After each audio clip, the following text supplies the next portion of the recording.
వారి కొరకే ప్రార్థన చేస్తే అట. నోవాహు ఇంటి వారి కొరకేనా రక్షణ ఓడగట్టుకుంది. యాక్చువల్గా ఆయన ఇంటి వారి కొరకే ఓడగట్టుకున్నాడు. కానీ నోవాహు ఆలోచన అది కాదు. రక్షణ ఓడైతే కట్టాడు, ఇంటి బిడ్డలు లోపడ్డారు, సొంత గొర్రెలు లోపడ్డారు, బయట ఉన్న ప్రజలు లోపడ్డారా? లోపడలేదు. కానీ పక్షులు వచ్చాయి, జంతువులు వచ్చాయి. నా పట్టణ ప్రజలు రాలేదని నోవాహు ఏం విడిచాడమ్మా?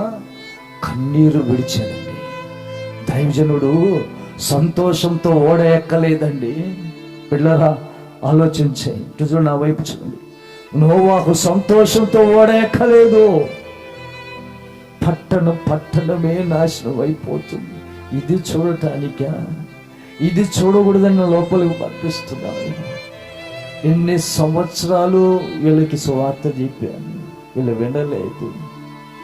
ఒక్కరైనా ఒక కుటుంబం అయినా ఓడలోకి వస్తుందని ఆశగా చివరి గడియ వరకు ఎదురు చూశారండి.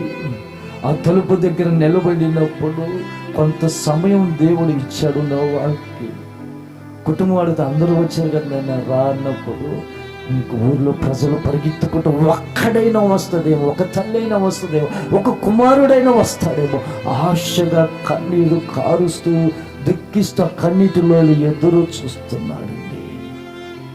ఎదురు చూస్తున్నప్పుడు దేవుడు ఏమన్నాడు? నోవాహు చాలయ్యా,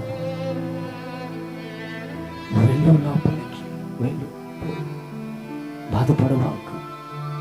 నీ సంతానంలో నుంచి నేను జనాన్ని వృద్ధి చేస్తా, భయపడవాకు. అక్కడ ఏం పొందుకున్నాడండి నోవాహు? ఆశీర్వాద వాగ్దానము. నీ కుటుంబంలో నుంచి ఏలికలు బయటకు వస్తాయి, భయపడవాకు, పో లోపలికి. ఈ యొక్క సంతానం అంతా నాశనం అయిపోద్ది, నీ కుటుంబంలోంచి సంతతి నేను బయటికి తీస్తానయ్యా, బాధపడవాకు, పో లోపలికి అని దేవుడే తలుపేసేసాడు.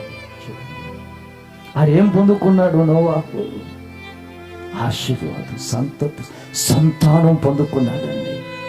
సంతానం, ఆశీర్వాదం. ప్రసవ వేదన పడ్డాడు. ఏం కన్నాడు? నెక్స్ట్ జనరేషన్ ని. ఆ చెడు తరము గతించిపోయింది, ఆ తరం గతించిపోయింది, కొత్త జనరేషన్